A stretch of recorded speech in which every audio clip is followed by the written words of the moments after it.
It's time for DodgerHeads.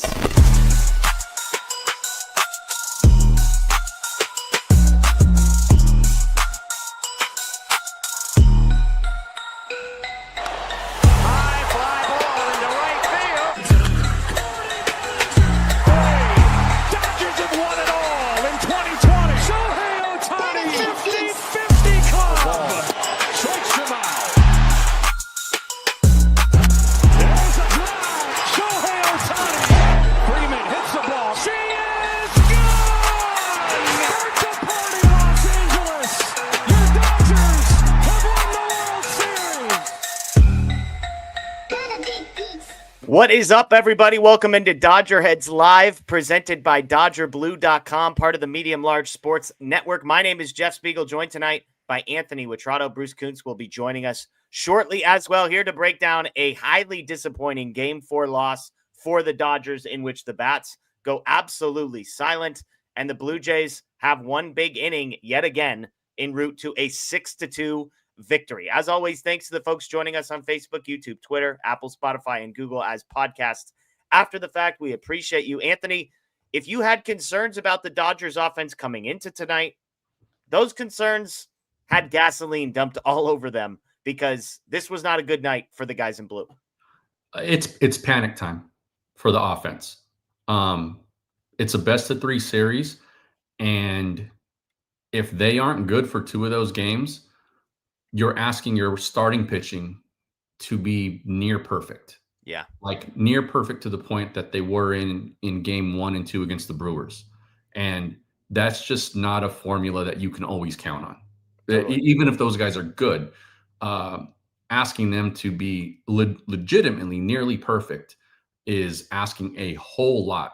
And if the offense is going to continue to do this, that is their only chance, because you can't trust the bullpen. Even though with what we saw in game 3, that was impressive, but like now some of those guys are gassed and they're not even available. And so, the offense, I thought tonight was going to be the X factor. Like, could they get to Bieber early? Yeah. And he was very gettable, and they failed to do any real damage to him. Yeah, I mean, they had 7 base runners in the 5 1/3 that Bieber was on the field. So there was some traffic between the 4 hits and the 3 walks. But as continues to plague this team, they just can't string any of these things together. They were making decent contact off of Bieber. They couldn't get balls to drop. They couldn't get good enough. I said it was good, but not great contact. And they just weren't able to figure it out. Fluharty comes in and bails them out. The Dodgers bullpen on the other side, not able to do the same. And so a brutal night for the Dodgers offense. And look, I've been on this show saying, man, I just think they're going to figure it out. They got 3 games left. And I'll be honest, tonight, there was not a lot of reasons to believe that I'm going to be right, that they are going to be able to figure this out, because you don't have a week, you don't have 2 weeks, you don't have a month. You got 4 days to figure it out. If this goes 7, 3 days, if not. Bruce Kuntz hopping in and joining us. Bruce, good to see you as well. Dodgers offense, 6 hits in this one, 31 at bats. So that's a sub 200 batting average for the Dodgers. They did walk 4 times with 7 strikeouts. They had 1 extra base hit, though, and that was in the 9th inning. Max Muncy with a double. And so, Bruce, Anthony said it's time to panic with the Dodgers offense. Are you there? Yeah, pretty close to it. It continues to be a lot of pop-ups and weakly hit fly balls. It seems like there's a lack of the regular approach that you kind of expect with this team, to go up and hit line drives and work your way on base. I mean, like you already said, tonight, they had some base runners against Bieber, and then it just seems like every big spot, there's a bat at bat or a weakly hit pop-up or fly ball that just gets the Blue Jays out of it. So certainly in a place of significant concern after last night, when both teams had to throw just about everybody they had. Tonight was a chance for the offense to come out and pounce on a pitching staff that was tired, and they just couldn't do it. 0 for 5 with runners in scoring position. The Dodgers tonight: Kike 0 for 1, Muncy 0 for 1, Call 0 for 1, Tommy Edman 0 for 2. Bottom 3 guys in the lineup, that would be Kike, Pages, / Call. I said, so bottom 2 guys, those 2 combined 0 for 7 from those 2 spots in the lineup. Freddie Freeman, the only guy with multiple hits. He went 2 for 4. Hernandez, Muncy, and Edman all reached twice as well. On the flip side, guys, was Shohei Ohtani pitching, and we know the weight that he bore last night, playing 18 innings as a designated hitter. Anthony, what did you make of his performance? 6 innings, 6 innings, 6 hits, 4 earned, 1 walk, 6 strikeouts, the home run to Vlad, kind of the dagger, and then 2 inherited runners that he leaves on base for Bonda, both of which come home to score. I thought that he was okay until that 7th inning when he couldn't get an out there. He gave them a chance to win this game. Yeah. If the offense shows up even a little bit, he leaves that game with the lead.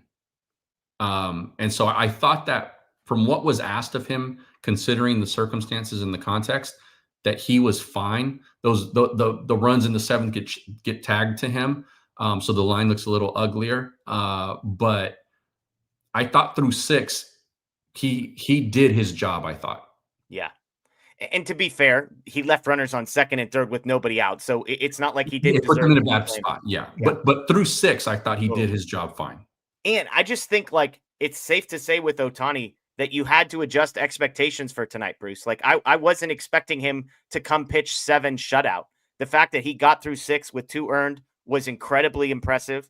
I thought it was absolutely the right move to send him back out there for the 7th to see if he could get you a couple of outs before you go lefty with Bonda. Unfortunately, he doesn't. And then unfortunately, Bonda comes in and he was a mess. Treinen was a mess. We're going to get to that. And then Jack Dreyer is kind of the guy who takes this whole thing home.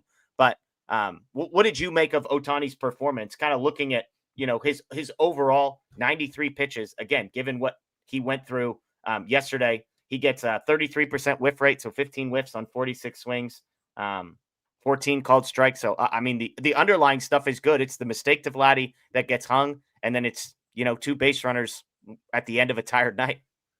I think the thing that I took away from this was Ohtani still looked pretty much like Ohtani, maybe not the most dominant version of himself, but the fastball was down like a tick. I think Dave Roberts mentioned that he had to take a little bit off of it today, and that's all stuff that you're okay with. And like Anthony said, he gave the Dodgers plenty of chance to win. And I think tonight was the kind of game where I would look at the rest of the roster and say, can somebody pick up Shohei Ohtani, whether it's the offense scoring enough runs to give him a little bit of a buffer, whether it's the bullpen coming in when Ohtani goes out for the 7th, which is not something he's been asked to do like almost at all this year. 6 innings and 90 pitches for Ohtani has been the cap of his workload this year. He hasn't been asked to do anything more than that. And I agree with you that it's not like it was a bad decision to send him back out there, but you send him back out there with the thought process that if it goes south, then you need somebody to come in and pick him up. And then you go to Anthony Bonda to face one of the worst left-handed batters in baseball. And your lefty Bonda, who's only in the bullpen to get out other lefties, can't get the number 9 hitter for the Blue Jays out. And then the whole thing unravels from there. So it's really just a matter of, I would certainly not put this game on Ohtani. I don't think anybody is. But you have to find a way to win games even when, Ohtani can't just carry the Dodgers he wasn't going to go out and throw a complete game shutout tonight and then hit another couple of home runs. Like that was never in the cards. So you need somebody else to step up and take a little bit of the load for him. Yeah, Anthony, they mentioned on the broadcast, it was the bottom of the 6th, top of the 7th, where this game was entirely decided. In the bottom of the 6th, the Dodgers get a leadoff single when Freddie Freeman sneaks a ball under Vladimir Guerrero's glove. Will Smith lines a ball, unfortunately, straight at Dalton Varsho. A ball with like an expected batting average of 6-something, but it gets caught. And then you've got Teo with a single up the middle, putting runners at 1st and 2nd with 1 out. And this is the moment when the first bullpen move gets made. And it's Fluharty in for Max Muncy and then Tommy Edman. Muncy lines out to Varsho. Edman strikes out. And the Dodgers can't capitalize on runners on 1st and 2nd with 1 out. Then you get to the top of the 7th. Tommy there had one of the worst at-bats of the World Series, I thought. Edman has been fascinating to me because he has, like, if we're ranking the worst at bats I've seen from anybody on the Dodgers, Alex Gall watching 3 strikes and his first at bat tonight is number 1 on that list. But then there's some Tommy Edmonds mixed in but the flip side is he also has come up with hits. So I'm not dumping on Edman. It's just when it's bad, it looks that real particular bad. At bat was brutal. Totally. Yeah. So then the top of the 7th, Ohtani comes back out. It's still 2-1 at this point. Varsho leadoff single, Clement double off of the wall. You've got 2nd and 3rd, nobody out. You mentioned it. Bonda comes in to get Jimenez, who's terrible and who's a lefty, and you've got the 8-9-1 spots due up. And Bonda just cannot put him away. He gets a 1-2 count against Jimenez, against a bad lefty. Ball for pitch 4, ball for pitch 5, foul ball, four-seamer, foul ball, slider, and then a single. He just can't put him away. Bruce, like you mentioned, that's the spot. You're in there for that spot to get him. And look, I'm not expecting a 0 when it's second and third and nobody out. But like Jimenez, Kiner Falefa, those are guys that can't beat you. And Bonda, who had one job, who only threw 3 pitches last night, this was his spot, Bruce. He didn't get it done. Yeah, that like we said, that's exactly what he's on the roster for. And like you said, it's not a matter of come in and throw up a 0. It's a matter of damage control. At that point, it was a 2-1 game with runners on second and third, nobody out. You're hoping to hold it to 1, at the very least, keep it to 2 and not let the damage get any further than that. Because if you move into the bottom of the 7th, and even if it's a 4-1 game, it still feels like a ball game. But when you come in and the very bottom of the order is getting hits and keeping the rally going even further than those 2 guys that already reached against Ohtani, then the whole game just unravels. And so I think obviously last night the bullpen performed well, and that happened in the marathon game and all of that. But this was right back to ground zero of this bullpen being in a place that there just isn't really any depth in terms of trustable guys. And the guys that were unavailable today, Will Klein, who knows if he'll be available for the rest of the series. Edgardo Enriquez threw a couple innings yesterday. I would doubt he was available. Roki Sasaki threw yesterday, so who knows there. And then when you get through the rest of the bullpen, there's really nobody that I can put my faith in. And keep in mind that any of those guys who pitched today are definitely not going to be available tomorrow. So even if some of those guys like Roki Sasaki, you're not bringing into a game that you're already losing with runners on second and third and nobody out, because even best case scenario, there's a chance you lose this game, even if he gets you out of that inning, and then he's unavailable for tomorrow. Anthony, the next at bat is Kiner Falefa. He lines out to Muncy, who it appears doubled off Jimenez. That was what was called on the field. It didn't seem to me like I saw an angle that proved to me he definitely had his hand on the bag and not the shoe. Did I miss something? Like, did you see something that looked clear enough to overturn that call? It was really close. I thought if you forced me to make a call on looking at that slow motion replay, I would have said, I could see maybe the palm got in there before the ball got to the glove. But I also thought it was very, very close in that the evidence there I didn't think was so definitive. But I sort of expected them to overturn it. Yeah, I'm with you. If you asked me to guess, I'd say safe. But if you're asking me, did that clear the hurdle, Bruce, to overturn it? It didn't appear that way to me. Did you see something there? Yeah, I'm not going to lie. I thought he was pretty clearly safe. The replay looked pretty clear and obvious to me, so I wasn't surprised by the call being overturned. It eventually gets overturned. Ty France comes in. He gets a ground out. Bonda gets a ground out there that scores another run, so it's 4-1. Then the intentional walk. And then the big moment. I'm not saying this is the most important thing. Let me be crystal clear. The Dodgers offense is the reason they lost this game. The Dodgers offense is the reason they lost this game. I'm going to say it one more time. The Dodgers offense is the reason they lost this game. Anthony, what the hell are we doing putting Blake Treinen back into this game? I know he's the only righty out there.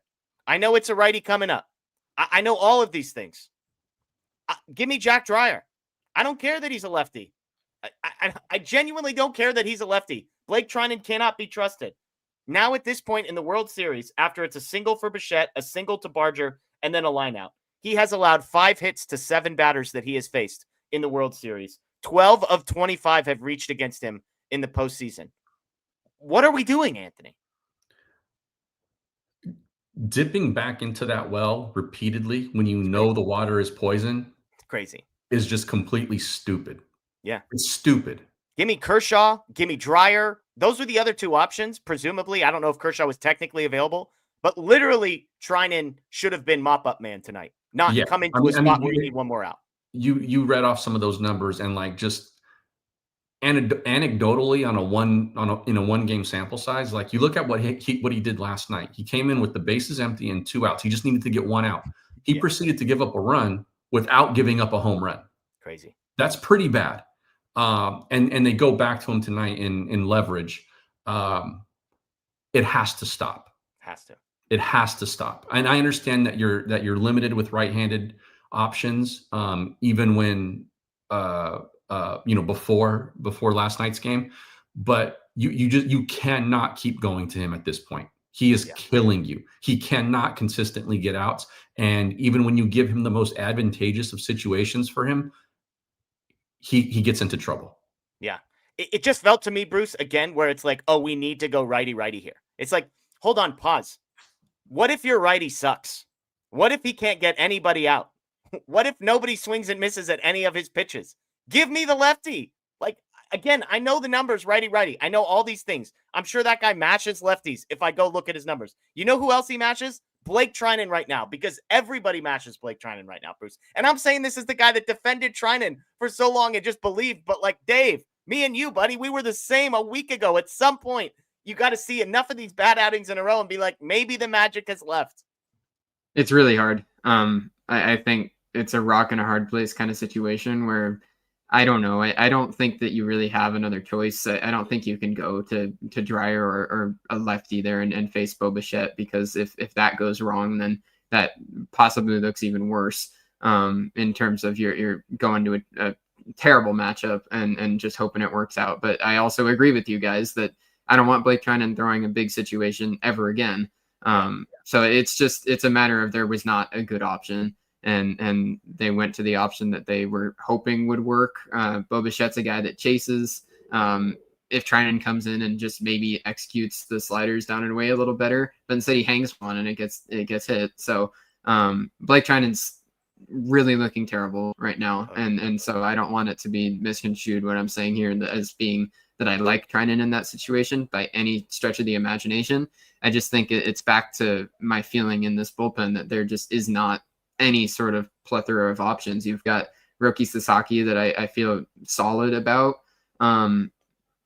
Jack Dreyer was like okay with, but not against Bo Bichette. And past that, it's just a black hole in this bullpen. There's not any good options. Yeah, again, not making a case that any of these are good options, but it was kind of the joke I made with Blake the other day when I was talking about Pages and his -33 weighted runs created plus, and he goes, well, they got a bunch of guys that are bad. I'm like, I agree. -33 is a hell of a lot worse than 40. That's what we're dealing with. Blake Treinen's the -33, and I'm not sitting here saying Jack Dreyer is an above average option or Clayton Kershaw is an above average option. They're the better option. Up and down this, and I just, it doesn't do it for me.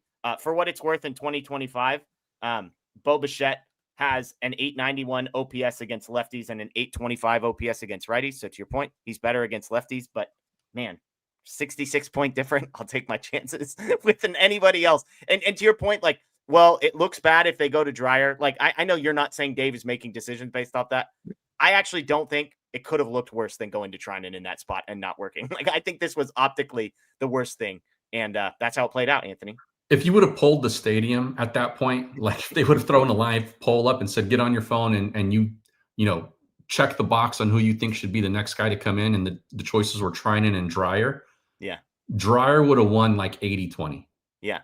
And I'm not saying Dreyer wasn't perfect tonight, by the way, but he did. Not at all. But you cannot keep putting Blake in. Yeah, I'm with you. All right. Again, I want to make clear. We're talking about the bullpen decision. It was 6-1 by the time Blake came out of the game. It was 4-1 before he ever came in. And guess what? The Dodgers were not getting to 4 tonight. And so none of this ultimately matters in the grand scheme of things. Let's get to the offense. We got a bunch of super chats. Bacon Tree, the lineup has no plan. Staring at strikes instead of trying to protect. Pitches down the middle that no one can apparently hit. Treinen is done. Ivan says, what are tangible reasons why this offense will wake up that isn't the names on the jerseys the whole year? It's been, they'll hit eventually, and it's October.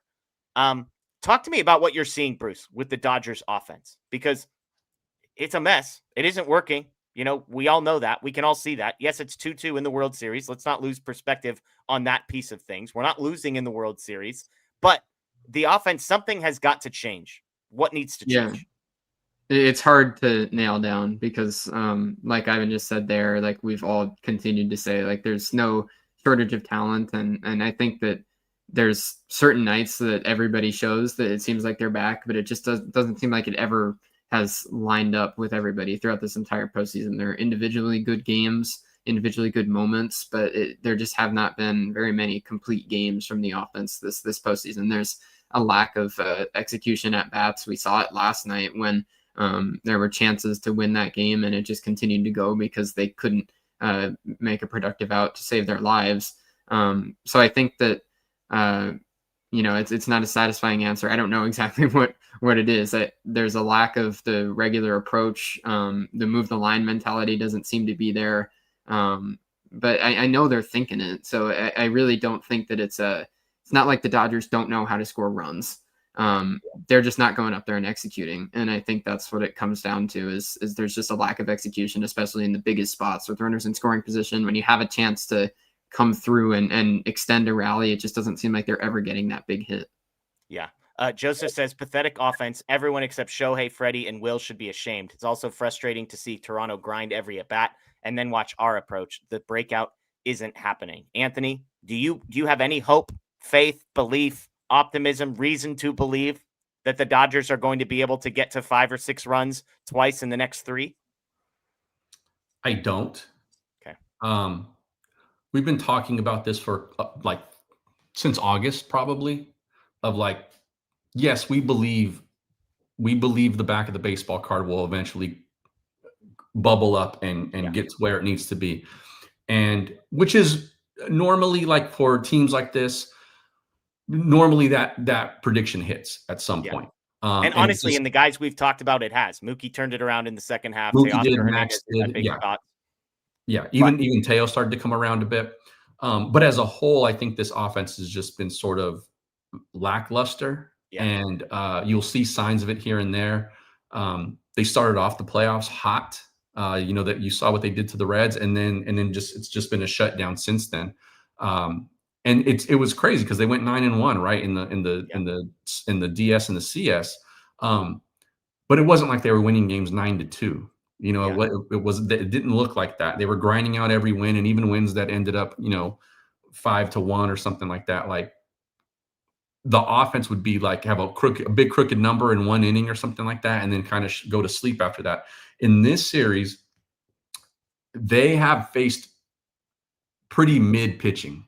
If we're being honest here, if we're Gosman's a good pitcher, but did not have a good game, did not have great command. Yeah, left a ton of balls in the middle of the zone, and they could not get to him. Yeah. Tonight, Bieber struggled with his command to the point where they probably should have put up 6 runs on the guy. He should have been out in the 3rd inning. Yep. He gave up the 1 and then just kind of wiggled out of everything else. And for me, trying to decipher what is the issue here, there is definitely an approach issue with some guys, and it's when guys get on base, there is this tendency to chase and to try to lift everything. Yeah. Is getting really frustrating. I thought one of the better at-bats of the night was in the 6th inning, maybe it was, when Teo sort of just stayed inside a ball and kind of flipped it up the middle, and he got good wood on it and hit it, with some decent exit velocity, but just sort of punched it right back through and into center field. And I was like, that approach. Yep. Someone follow up with that approach again. And it was he was the only guy who did it. And so confidence in them breaking out, I don't see everyone's approach in that way changing. And that's a problem. They're going to have to, Snell's going to have to be fantastic tomorrow, because I don't know that he's going to get more than a few runs of run support. Yeah. Blue Jays saw 20 extra pitches compared to the Dodgers tonight. And the approach piece is interesting because it's hard to put my finger on, and both of you have touched on this when I say what the approach is, because they're making contact. It's just the contact is so bad. It's pop-up after pop-up after pop-up. And yes, they put a number of balls to the warning track. It felt like early in this game, late in last night's game. But I just, it's like they're a half an inch off on everything where they're seeing the ball. I can't put my finger, because it's not like, oh my gosh, they're swinging at crappy pitches necessarily. It's not like they're being too aggressive or too passive necessarily. It's just, there's something about when their bat hits the ball, Bruce, it's not hitting anything flush. There are no barrels. And against pitchers that they're good. This is a team that's in the World Series. And yet these are guys that these hitters should be able to barrel up. And they just, for whatever reason, haven't been able to. There's been a lot of really just poorly executed at bats. Alex Call's at bat in extra innings with the chance to win the game last night was one of the worst at bats I've ever seen in my life. Anthony said Tommy Edmonds at bat tonight in the big spot was horrendous. Alex Call had another really, really, really bad one tonight. There's been a lot of those sprinkled in. Mookie's got some ugly ones too. Yeah, Mookie's had some really ugly at bats and a lot of pop-ups, especially off a Mookie bat. Everybody's had that, but I think the thing that's tough for this offense is I'm never going to be all the way out because I still think like the Dodgers at any given night can score 6. I'm not going to sit here and say they can't score 6 runs tomorrow because all you need is a couple guys on base and then Will Smith up there to hit like Will Smith and put one over the fence and there, boom, you're into a couple of runs on the board. I think it just seems like that isn't happening lately. And I think that's why it's hard for us to put our fingers on. I think there's a combination of bad approaches, things not going the Dodgers' way. And then I don't want to sound like I'm just attributing it to luck because this is far past a luck problem, like that you need to be able to adjust and do better than the Dodgers have done this postseason. But they're also just not getting those hits that they expect to get in the regular season that usually come through eventually where you can get a couple of guys on base and have someone hit a big home run. And that usually seems like how the Dodgers break out of it when they have a frustrating rut. Somebody's going to come up and just all it takes is one big swing. Yeah. And all of a sudden we're not sitting here having this conversation. And that one big swing just hasn't happened. And I'm still waiting on that. I still think that it can happen, but they're going to need some adjustments to try and find a way to win, even if that doesn't come. Yeah, absolutely with you. Let's get to some super chats. Phil, I'm sorry, I'm not sure the context on this. I think it was related to your last super chat, but we appreciate the super chat. I'm guessing this means they're going to have to ride on the backs of Snell and Yamamoto. Got it. Thank you. Absolutely. Christopher, Treinen, bottom of trust tree. Yes, easily. Bats, please wake up. 300, lifeless effort. Very disappointing. Aaron, always with the positivity, which I appreciate. Bad game. Luckily, there's a game tomorrow. For all the frustrating parts about this team, they're pretty resilient. I trust they won't let this L linger. I expect better tomorrow. Anthony, you've been on a bunch of these shows with me. Game 3 of the NLDS, these were the vibes.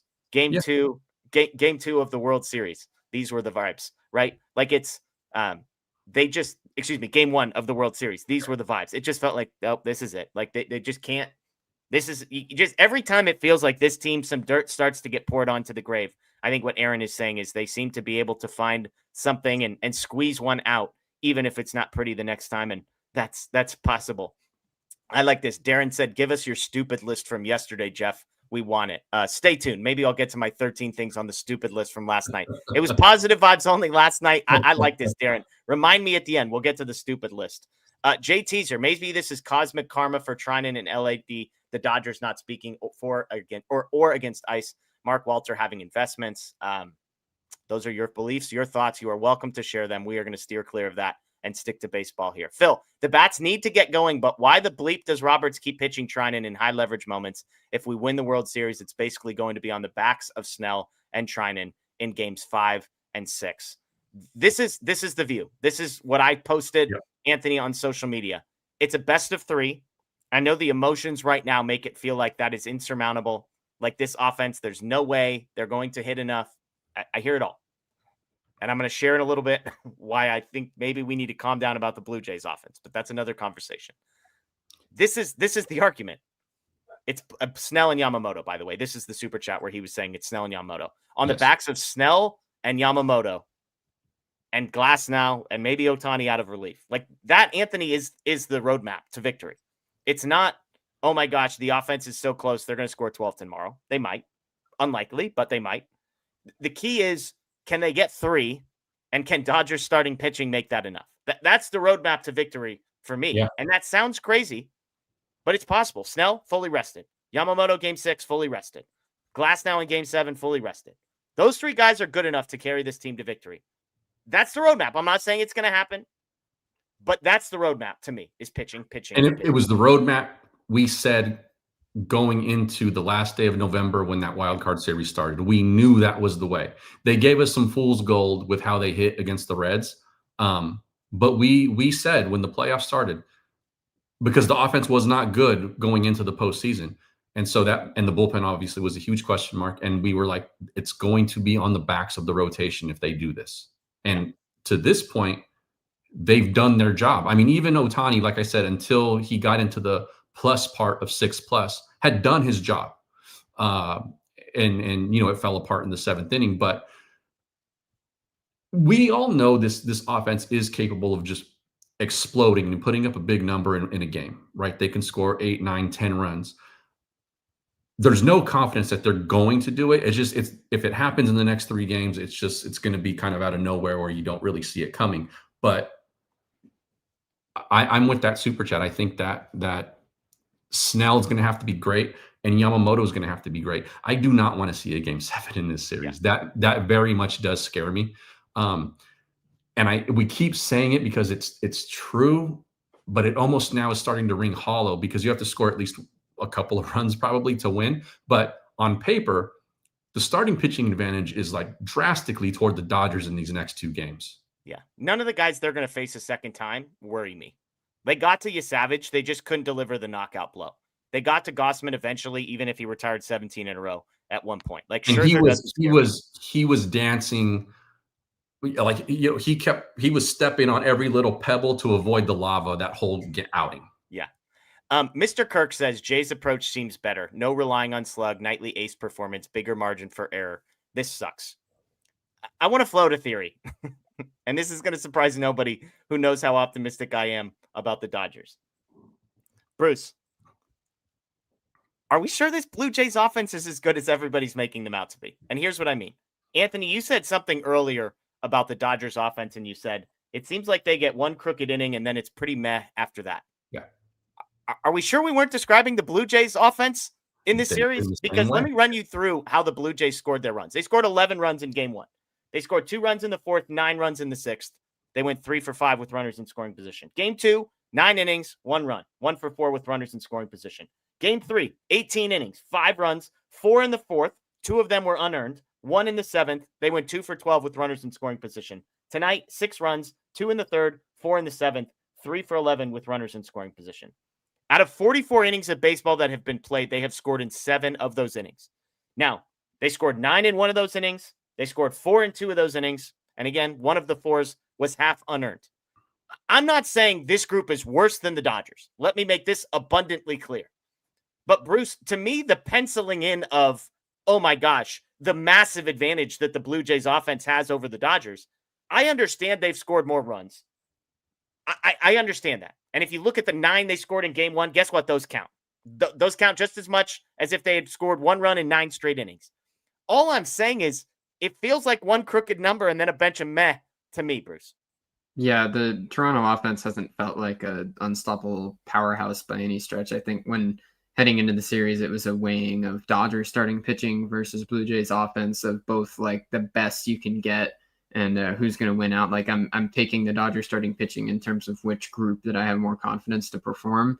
Vladdy is obviously terrifying every time he steps up there. The homer tonight was just another knock on the door to remind you of why he should terrify you every time he's up there. But the rest of the lineup, like Bo Bichette, he's obviously not playing at full strength. He is capable, and he had a big hit tonight off of Treinen, but he's not he's not on Vladdy's level by any stretch, and they don't have anybody else that completely strikes fear into you. Like I imagine for Toronto fans and for the Blue Jays, like they are still feeling that way about these guys that we're talking about having terrible at bats, Mookie Betts and Freddie Freeman, and obviously they are about Shohei Ohtani, but the rest of the guys too. They're still fearful hitters. Toronto has that, but it's definitely in a different way, and I'm not totally petrified of that group right now.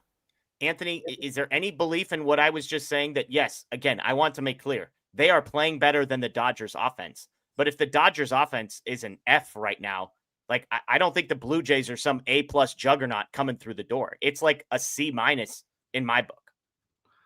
Yeah, I agree. They're a good they were a good offense during the regular season, and they had good offensive outputs during the postseason to this point. But you look back at that Mariners series, and that Mariners pitching staff, I think, was probably a little bit overrated in terms of like just overall season numbers. And there were 3 games in that series, I think it was, where the Blue Jays scored like 3 or 4 or fewer runs, right? And that series went 7. And I don't think anyone thinks that the Mariners are as good as the Dodgers. That does not mean that the Blue Jays can't win this series, but like they can be locked up. The Blue Jays hitters, they can be, and we've seen it already in this series that they can be. Again, it's a matter of, can the Dodgers score? And if they score and they score early enough, like before the 5th inning, let's call it, I think a lot of these games look differently. Like when the Blue Jays start to put up runs in bunches, like if they're hitting from behind, if they're down 3 runs in some of these innings, like the approach doesn't look the same as it does when the game is tied or something like that, right? And so I think there's something to that as well. So a lot of the fault here is on the offense, even though, like, the Dodgers gave up a 9-run inning in game 1, but the offense still needs to shoulder some of that blame. That loss was on the arms, but like you look at a game like tonight, and if you can put up probably the 5 spot that Bieber deserved, this game looks very, very different in terms of how the attack goes beyond that, and what the Blue Jays approach looks like beyond that. Because we saw what they look like when it's constant leverage pressed up against them, and they don't look great. Yeah. Last 3 games, 12-12 scoring for these two teams. If you take out game 1, I'm not saying game 1 didn't happen. I'm just telling you in the last 3, it's 12-12. Blue Jays 5 for 23 with runners in scoring position in the last 2 games. Again, they've been better than the Dodgers, but I see some people in the chat, they're like, well, they had to face our pitching, and our pitching's better than theirs. Well, guess who they got to face for the next 3 games? They got to face our pitching again. And so context here matters. Miel says, lost home field, annoying. Hopefully we win tomorrow. Bruce, rapid fire. Is tomorrow a must win for the Dodgers? Yeah, I don't think the Dodgers go back to Toronto and win back-to-back. Anthony, you agree? Yeah, I'm with Bruce. I have to like throw in a it's never must win until it's the last game of the year, but it's as close as you can get. You can't lose at home and then expect to win both in Toronto. Sorry. I'll say this. I like their chances a lot less in a game 7 than I do in just closing this thing out with 2 back-to-back wins here tomorrow and Friday. Yeah, agree. I was going to say exactly what you. There's no such thing as a must win unless the loss ends your season. So we're not there yet, but you make yourself a real big hill you got to climb over if you can't get tomorrow. Joseph, you had the opportunity to get to Bieber, completely ruin the Jays pitching the rest of the season. Instead, you saw 4 pitchers. It should have been 3. No idea why Varland pitched. Is it time for some silver linings, or do you want to save those, Anthony? You want my silver linings now from tonight's game? No, I'm pissed. I don't want to hear those yet. Okay, we'll save them. But I'll say this too about where they're at with this. Starting tomorrow, for the first time in the playoffs, aside from Christopher Sanchez, they see the same starters now more than once in a series. Yeah, I like it. The optimism from me is that hopefully that gets them going, because Yasavage was not strong. He was not sharp in game 1. They let him off the hook several times. And so if he gives the same kind of performance there, I think that they can find a way to tag him with some crooked numbers. He's been good at times, and he's been pretty bad at times for Toronto. So if they can catch him on one of those days, I think they can run away with this game tomorrow. Niall says, baseball is brutal. Walking on cloud 9 after last game, then this embarrassing team effort. Bieber was shaky. Dodgers offense had no game. Hoping Blake Snell pitches with a chip on his shoulder to bring some momentum back. Totally agree there. Mamad, how much Andy automatic out Pages paid Dave to remain in the lineup? If it was the regular season, he would have sent them down to AAA. The inconsistency of our bats could be our downfall. Bruce, rapid fire, call in for Pages tomorrow. I mean, call wasn't exactly great. He did line one pretty good at the end of the game, but has Call done enough to justify some defensive maneuvering and getting into the starting lineup? Not for me. I think that the sacrifice defensively is too big, and I don't think Alex Call is a good enough hitter. Pages still has more upside, even as he looks like he's struggling. The only way Pages is benched for me is if Tommy Edman can play center field, and maybe you consider Rojas, but I'm not putting Call into the starting lineup for Pages personally. I was going to ask what if Edman can play center? So if Edman can play center, then you would be open to the idea of Rojas at second, Edman in center, and Pages out. Open to it more than Call in left for sure. Totally agree with you. That would be number one option for me would be if Edman can play center, Rojas at second. Number two option would be Pages stays in. number 3 is calling for him. Anthony? I'm torn here. I thought it was interesting that Dave went to call later in the game. Managers sometimes like to get a guy an at-bat or two if he knows he's going to start the next game. That could have been a possible precursor to what we see tomorrow. But I understand the lottery ticket aspect of keeping Andy Pages in the lineup with the bat. He has been horrid. Real bad. Horrid. Not just in terms of results, but in terms of approach. Yeah. And while Call's not great offensively, I trust him a little more at this point to at least give you a decent at bat, maybe see some pitches, potentially. He'll see lots of pitches, that's for sure. He didn't look great tonight, I get, but we're talking about one at bat samples here with him. We're picking on him. We're cherry picking those. For Pages, this has been 2 months worth of trash. Yeah. And the defensive, the drop in defense, whether it's Kike in center or Edman in center and Colin left or whatever, that gap is a lot smaller, I think, than the gap right now offensively. And if you do that, then it's not like he can't come off the bench and give you, hey, we might need to pop one out here, Andy, we're calling your number or something like that, right? Like, I'm torn. Like, if Pages is in the lineup tomorrow, I'm like, meh, shrug emoji. If he's out, I'm like, I'm cool with that. Yeah. Go ahead. I Bruce. sort of feel like it's the opposite thing right now because when we're looking at the number 9 spot in the lineup, there are not good options for the Dodgers. It's like we're talking about with the bullpen. So if the Dodgers are moving forward in this series thinking they need the pitching to be the thing to win, then at this point it seems like put the glove out there because Andy Pages in center field helps you make the pitching better. And if you're going to just assume you're probably not going to get a lot of that 9 spot, I think Alex Call's at-bats have looked horrible. That one last night we talked about the sample size on those is also much smaller. But I don't think that it's a surprise is my problem. I don't think Alex Call is that good of a hitter. When he's gotten consistent at bats, and consistent, I mean like a couple of games of run, he's looked okay. I just don't think he doesn't have the upside that Pages has. I don't think he impacts the ball. It's a passive approach. Like I'm just not a fan of his offense. I'm at a point though, Bruce, and I hear what you're saying, and I agree with you. And that was my case for Pages basically up until like game 2 of this series. I was with him, like keep riding him. There's lightning in that bat if he can find it. How long do we wait though? Because there's 3 games left in the season. I think that you fail. The thing that you could do is like where you mentioned maybe you go to Pages off the bench if you need a spark kind of thing. I think you kind of inverse it and you could just do the same thing you did tonight because if you're talking about one at bat, like obviously Pages is not the guy right now. So you could just start Pages again, the same thing as tonight. I know that's not satisfying, but at least make sure you have the glove in there early. And then if you have a big at bat, then you could still go to Call. I think starting there is where you make the mistake because then you don't have the glove in center field. And then you've already got your guy that in the one at bat, you'd rather have Call in there than Pages. I think that's fair for sure. But then you're sacrificing the glove for the whole big part of the game.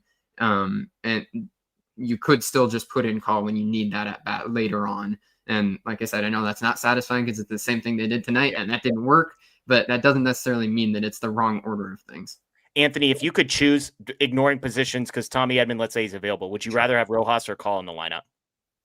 Rojas. Yeah, that's what I would do. Look, Edman played center the other day. It's the World Series. It's like Will Klein's elbow. Buddy, take that bad boy up and let's roll. There's 3 games left. Give him a shot.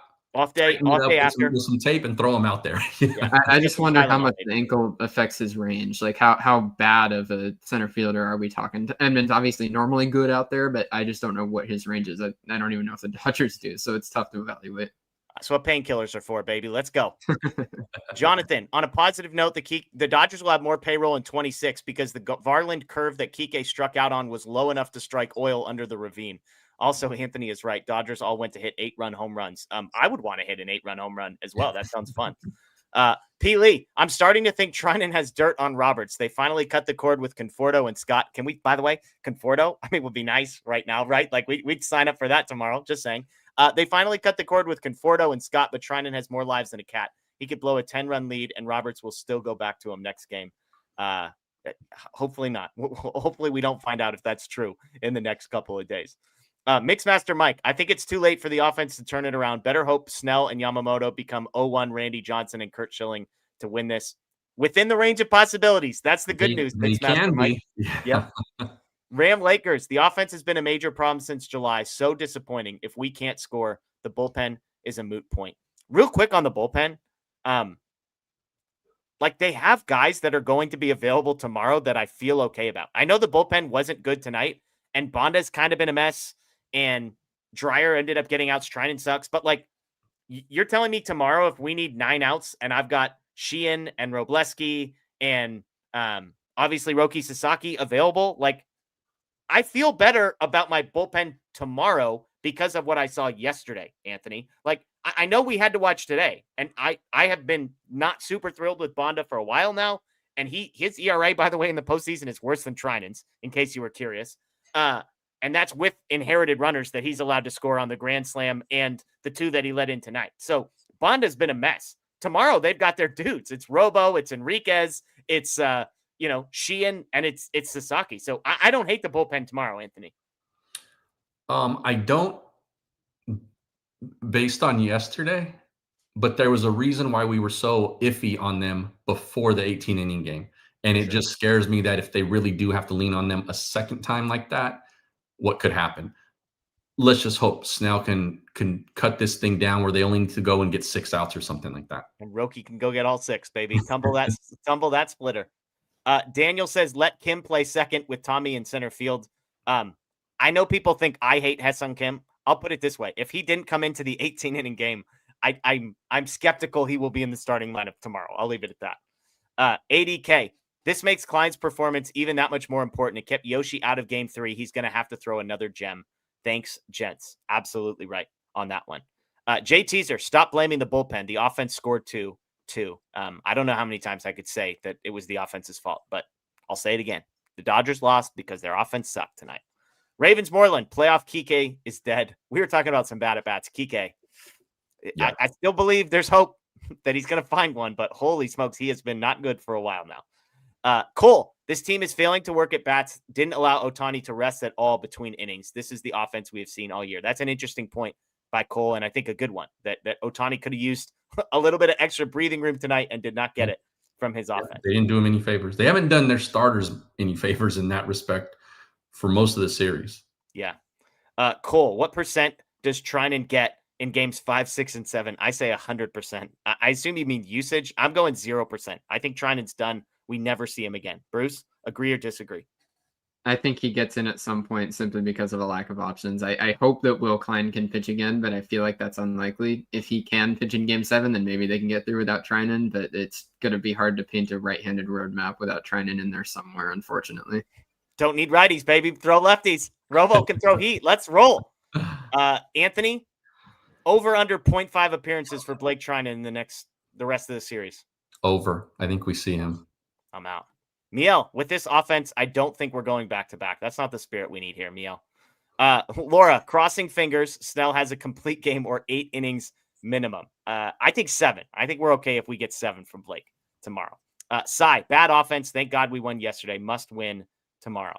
Juan with the super chat. Nothing positive out of this game. I got some silver linings. I just got to wait for my guy Anthony to tell me when he wants them. Who will be the go-to bullpen guys tomorrow? Give me hope. It's Sasaki for 6 outs. It's Emmett Sheehan, it's Edgardo Enriquez, and it's Justin Robleski. There's 4 names that I like coming out of the bullpen. You ready for silver linings yet, Anthony, or you still need negativity? I'm good with those names. That's an up and to the right segue into silver linings. Let's do it. Okay, I got some silver. Oh, go ahead. Is Sheehan going to be good to go? Because he threw 3 yesterday. I've been kind of thinking he's done till Toronto. I would think he's done too, probably. I think maybe he's not your first option, but it break glass in case of again, if they need more than 3 relievers tomorrow, I'm not sure it matters. We'll put it that way. I do think that Dave probably treats this as a pseudo all hands on deck, sort of. So like if they're holding on to a 2-run lead and they got a couple of guys on or something like that, and he's got Treinen in one hand as a righty and Sheehan in the other hand. Treinen is probably down anyway because I think he's pitched 2 in a row. But I could give you another reason he's down. I think there is a scenario where we do see Emmett Sheehan. I think they try to stay away from him, but if the situation arises, I think Dave doesn't hesitate to go. Yeah. Will Klein just threw 70. How about everybody else get on board with that and do what you can? We're blowing out elbows like it's popular nowadays. Hey, you don't create dynasties without cracking some eggs. That's what I'm saying. Ask Evan Phillips. All right, you ready for some silver linings? I have 3 silver linings for you from tonight's game. Number 1, Mookie Betts. Nice little base knock toward the end of the game. Just, hey, you said it, Anthony, yesterday, and I thought it was a great point. There are no wasted at-bats late in these games. There's no wasted runs. There's none of it. Mookie Betts got a liner for a single. He stood at home plate because he was confident that the baseball gods were going to have that ball drop into the shortstop's glove. He did not move. That ball got over. That was a knock. Who knows? Just file it away. If Mookie comes out and gets a hit in his first at-bat tomorrow, remember we said this. Secondly, Max Muncy, double in the 9th. Same deal. I know he's seen Varland a million times. I get all of it. These things stack up. Sometimes it's like you just need to see it happen once. You need to feel it go right for you. Muncy lines a ball down the line. There's a double. To this point, Jeff, about Max seeing a guy multiple times, there was talk when Shohei got that triple against Ashby as an opener against the Brewers in that series. Everyone, because this is when he was struggling still, and everybody was like, "Oh, well, he just got lucky and sort of flipped the bat out there, and it landed in the right spot." Like it wasn't basically like there was nothing to be positive about with that triple. And I totally disagreed. I said, had that not been the 3rd time Shohei was seeing him in 3 or 4 games or whatever it was, there's a chance Ohtani whiffs right over that pitch because it was sort of a sweeper down and away, and he went out and got it. The fact that he saw that pitch, recognized that pitch, and knew where it was going to end up and went out and put the bat there, that's the advantage of seeing a guy multiple times. So to your point about Max, we're looking at for silver linings here. Maybe that's something there. Yeah, and I'm not. I admit we're scraping the bottom of the barrel. We're searching for sure. Yeah, I'm just saying file these things away, and you will find out if this is delusional or there was something to it in about the first 4 innings of tomorrow. The last one for me, Bruce. We keep seeing these arms. The Blue Jays bullpen is not good. Louis Varland, shocker, he pitched again tonight. Guess what? A walk, a hit, an earned run. Fluharty pitched again tonight. Bassett, who I sneaky think's the best arm they've got in their bullpen, he pitched tonight. And it almost counts. Hoffman had to get loose tonight. So all of those things, if we're just looking for things to like be a little bit positive about, Bruce, it's that this is not a good bullpen, and all of their best arms, except for Hoffman, have now thrown 2 days in a row. And Hoffman had to get warm after throwing a bunch of pitches yesterday. So again, none of this is a guarantee, but I would rather the scenario have played out this way than not. Yeah, I agree with you on all 3 of these. They're certainly linings. Max was over in the 18 inning games yesterday. So for him to find any kind of hit tonight means that he's not going to go up there tomorrow thinking it's been forever since he had a hit. So that's good. Mookie, same thing, at least got an exit velocity that wasn't straight up, or an exit angle that wasn't straight up in the air for one time. And then that Jays bullpen, Fluharty had to throw again tonight. He's the big one for me looking at what he can do. He seems to be their main go-to, their first guy up against Ohtani and Freeman, and for him to have thrown back-to-back, hopefully that means he'll be down tomorrow, and that makes the Blue Jays bullpen that already isn't good, it makes it tougher to road map out getting all the way through the game and through Ohtani and through Freeman, because we saw last night how long they waited to go to Little. Lauer threw too long yesterday that he'll probably not be available tomorrow, so their lefty situation is fairly dire heading into Game 5. Absolutely. Mookie, by the way, on 2 of his outs, 630 expected batting average, 310 expected batting average. So yeah, he had some competent at bats. Yeah, that's a fair point, Jeff. And to some of the people in the chat saying like these are delusional sort of angles here. One, we said from the top, like we're searching here. Yeah. We're searching for anything. But 2, no ball a little bit better, because a lot of this stuff is mental. I thought Bruce made a really good point just now in talking about sometimes you just got to see a ball fall. Yep. And it doesn't matter what it is. Could be a broken bat single or a 57 hopper through a hole. Sometimes you just have to see something positive, like meaning like the hitter, Mookie or Max or whoever, for it to start to like feel better and for it to start to click for you as an individual hitter. So yes, those guys haven't looked good, but I hate this phrase, but they're terrible till they're not. And maybe one time tomorrow they're not. and then you'll all be right back here saying you love that player. Yeah. Let's knock it off. Yeah, we'll see. Again, who knows? Some more super chats. Juan, nothing positive out of this game. Oh, sorry, Juan, I just ruined that. Who will be the go-to bullpen guys tomorrow? Give me hope. It'll be Roki. It'll be Robleski. It'll be Enriquez, probably. So those three, do we think those are the top three guys, Bruce, in some order? Yeah, something like that. Because Sheen and Kershaw break glass in case of emergency. Yeah, Kershaw's a tough one to handle, man, because I'm never going to feel good. But I don't know if they really have a choice but to potentially give him a decent leverage spot tomorrow. It's just such dire straits right now with this bullpen. Yeah. Cole says the offense is offensive and should be embarrassed. I'm Absolutely. Sure they are. Absolutely. The plaintiff offense has looked bad for a while. This isn't really new. As Anthony said, this has been a problem since August. Waited out, hasn't worked. They are in the World Series, so to some degree it's worked, but point taken. NPC, if you were in Dave's position, how would you approach tomorrow's game? What would you do differently? I've said I'd throw Edman in center field. I'd put Rojas in there, and I might move him up in the lineup. I might hit Rojas like 6th for all I know.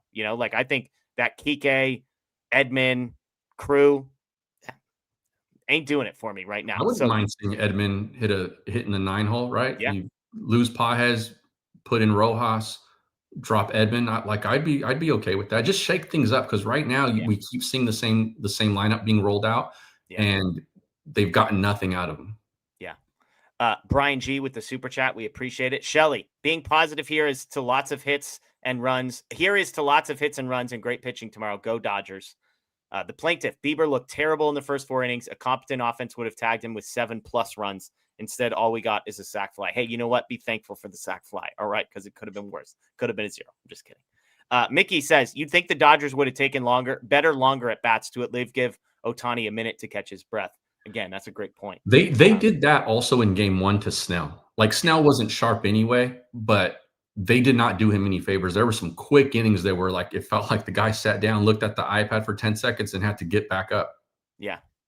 And it's tough, right? Because on one hand, we're saying Bieber sucks and they should have been able to do better. And so it's hard, Bruce, to kind of be saying, hey, take longer at bats, be more patient, when the guy's throwing pitches that we're all saying, how are you not smashing these pitches, right? Like it feels like you Savage the same thing. Like they got on base against both of these guys. It's just a matter of when it's a first pitch pop out, it's going to look ugly every step of the way. Yeah, I think the problem here is not that you want to take longer at bats specifically to give your pitcher a chance to rest. It's how about you take better at bats so you have a chance to score runs, and that also hurts the pitcher. And those better at bats just aren't happening right now. It's like you guys said, it's a lot of weak contact in counts that you're either early or ahead, and just stuff that the Dodgers know better, and they usually, in at least past years, I know this year there has been very frustrating, but they usually are able to avoid or be better than that. Like the Dodgers are the offense that through the last few years, they're known everywhere in baseball that they're just a pain to pitch against because they're going to have your starter at 100 pitches through 5 innings and all those things that just doesn't seem like it's happening right now. Bad news, guys. GFTG says a lady at the Grove bar confirmed that the series is over. Good news, though, there are great deals on new Hondas thanks to SoCal Honda. I do not see Snell having 2 bad games. Dodgers in 6. Love that. Except for the lady at the Grove bar who's got no optimism. Joshua says, so many lucky bloop infield singles for the Jays. Again, I've shared my piece on the Blue Jays offense. J-Rod, Dodgers working hard for wins. Jays, it's easy. Is it easy for the Jays? I don't know. I don't know if that's true. I don't think the Jays have thought it's come easy. They had the one big blowout, and then tonight got out of hand too. But before those crooked numbers, they were having to grind things out. They didn't score for 4 hours yesterday either. Yeah, I'm with you. Daniel says Van Scoyock's resume looks weaker by the day. So there you go, I guess. Not RVS fans here, I guess. I was trying to look up second in baseball in runs per game this year, in case anybody was wondering. If you're also going to say that, you also got to give him credit for the stuff that has improved this year and the players who have gotten better this year. Even though we're pooping on Pages right now because he kind of deserves it, but he had a much improved season than he did before, from his rookie year. So stuff like that too, they got to get. If you're going to give them all the blame, they got to get credit too. Yankees, Dodgers, Blue Jays, top 3 in runs scored this year in that order. Cameron, the series is over. You boys are way too optimistic. I've seen this movie before with the anemic offense in the postseason. I've seen the season is over movie before, so we'll see which one of these I movies saw them is win a a World sequel. Series with 1.5 pitchers. Yeah. So one of us gets to see a sequel. We'll find out which one. Gak was at game 2 of the 2017 World Series with my dad. Went to this game as well with him. Got there at noon both times, thinking this is my fault. Hey, you know what? Hang in there, Gak. Not your fault. Baseball's bigger than you. Lucy, I thought he looked shaky in the 6th. They didn't set him up for success, sending him out in the 7th. Ohtani. We all agree that Ohtani going back for the 7th. I mean, look at the guys behind him. Like, did you want to go to Treinen sooner in this game? Like, Bonda, I want to reemphasize, has actually somehow been worse than Treinen in the postseason, I think, so far this year. Yeah. So I get Doc has to manage the game that's in front of him, right? The game was what it was. The score was what it was, Ohtani, and then his options. But you don't put you don't put that deck of cards in his hand. You don't put that hand there if the offense can just score. Yeah. I'm with you. All right. Sir William says we might be in trouble. Jays will play loose tomorrow, knowing it's a game in Toronto tomorrow is a must win. I think we probably would have said the same thing last night about the Dodgers. Dodgers will play loose tomorrow, knowing they're at home, knowing they won the 18 inning. Like, I just think a lot of this carryover, hangover stuff from the night before, it just feels to me like, Anthony, we got enough evidence to understand that it's not always true. I mean, if that's the case, you could have said that after game 1 and then they got CG'd by Yamamoto. Yeah, I'm with you. Stockton slaps. We only win when the starter goes 8 and dominates again. Maybe and in play. Tim. This was the first game of the postseason, I think, I'm thinking off the top of my head here, but I think this is the first game of the postseason that they lost where a starter completed 6 innings. Yeah, sounds right. Tim says still naming his firstborn Will Klein, boy or girl. We appreciate that. Look, they got to win this series so that the Will Klein game doesn't get forgotten. Because let's be honest, the Freddie Homer and the Will Klein performance don't matter a lick if they don't win this World Series. Aaron, the offense is so frustrating because it isn't a talent issue. It'd be different if our lineup was buns. I can never fully be out on talent. You and me both, Aaron. Yeah. Gabby, Ohtani shouldn't have come out in the 7th. I don't know if he's saying Ohtani should have stayed in or he should have. I think he's saying he shouldn't have went out to pitch the 7th. Yeah. Either way, disagree. Cool. Jay's pitchers have been effectively wild. If you have an 0-2 count, you shouldn't swing until you have 2 strikes. They know the Dodgers love to chase. Amanda, this offense has never been great this season. The week off really did them in. I want to emphasize they were 2nd in Major League Baseball in runs scored this season. I know it hasn't lived up to expectations, but like those are the facts. Ram Lakers, without Springer and a banged up Bichette, the Dodgers offense is way better than the Jays on paper, but you know the saying. It does not matter. Yep. David, let's not lose our cool here. We have our 2 best pitchers going the next 2 games. Let's see what happens. The Dodgers have the 3 best starting pitchers you will see in this series are still to come. So, and this is to dig into the Paisans super chat here.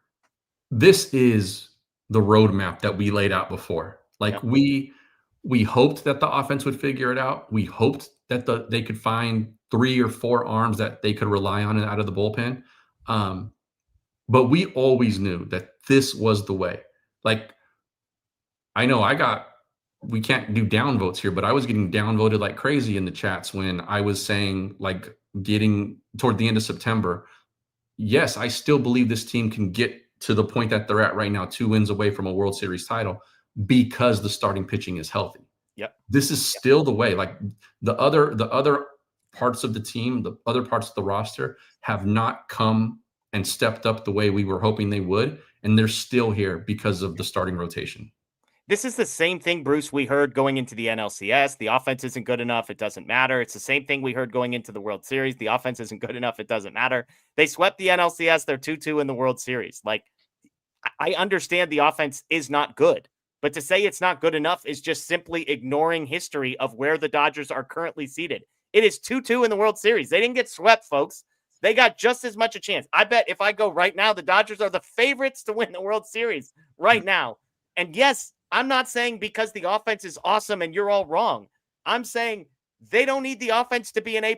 They don't need Shohei, Mookie, Freddie, Will, Max, and Teo to all be themselves. They need like 2 of those guys to be good, And the pitching might be good enough, Bruce, to win it anyways.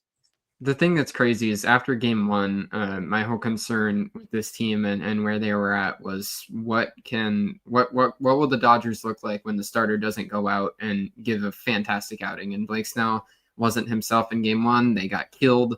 And then going into game two, there was a lot of doubt. And then Yoshinobu Yamamoto went out and threw his second consecutive complete game. So those things are within the realm of possibility here, which is just speaks to how good the starting pitching is.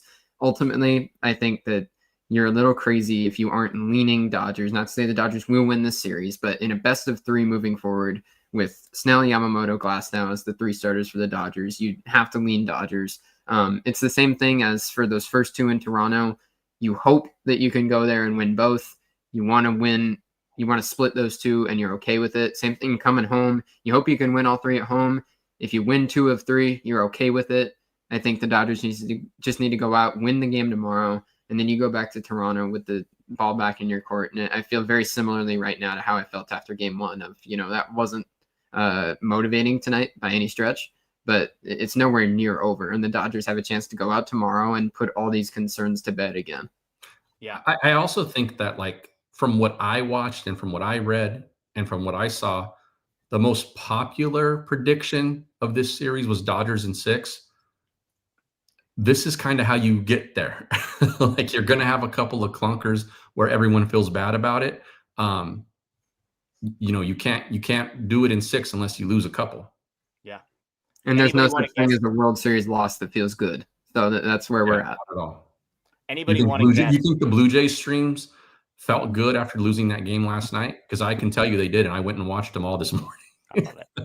Anybody want to guess what the Dodgers' odds to win the World Series are right now? Minus 120. Anthony? 200. Minus 190. Oh my minus God. 195 in other places. They are 2-1 favorites to win the World Series. Yeah. Hey, look, all I'm saying, folks, if you're a doomer, I have an incredible investment strategy for you. You are all telling me something is for sure going to happen. You can get plus 160 on your money on the Blue Jays right now. Plus 160. There you go. 1.5 your money, baby. And all the doomers in here, go put that money down because the Jays are going to win, right? Don't do that. And again, to Bruce's point earlier, these odds are skewed because they know money's going to come in on the Dodgers. They get all that. Yeah. Take the tax off. It's minus 170, minus 180. They are nearly 2-1 favorites. That's all I'm saying. Noisy Ninja makes, I think it's the perfect summation. Noisy Ninja says, I was saying Dodgers in 6 also, but I didn't want them to lose any games. That's exactly what it is. Yeah, absolutely. Real quick, Jeff. Yeah. A couple of numbers, and this is from the fantastic Sarah Langs on Twitter, who puts out nuggets all day long up like this. But when the best of 7 postseason series with the current 2-3-2 format has been tied after 4 games, which is what we have, the team playing game 5 on the road, so the Blue Jays, before returning home for games 6 and 7, has gone on to win that series 35 of 61 times, 57%. So a little better than a toss-up. Yeah. In any best of 7 series tied 2-2, the game 5 winner has gone on to win the series 67% of the time. Which is the same stat, by the way, of the game 3 winner, which they won last night. Yeah. So, take it all. It's not unhelpful, but it's talking about the past. So Dakota says, newsflash, Sandy Koufax has just been added to the Dodger bullpen. The 91-year-old says he still has his curveball. I believe it. Look, he could probably take Treinen right now. P. Lee, slug wins games, but relying on slug means higher variance, and you're more likely to be streaky and less consistent. That's us, slug dependent. And let's not act like the Blue Jays aren't slug dependent either.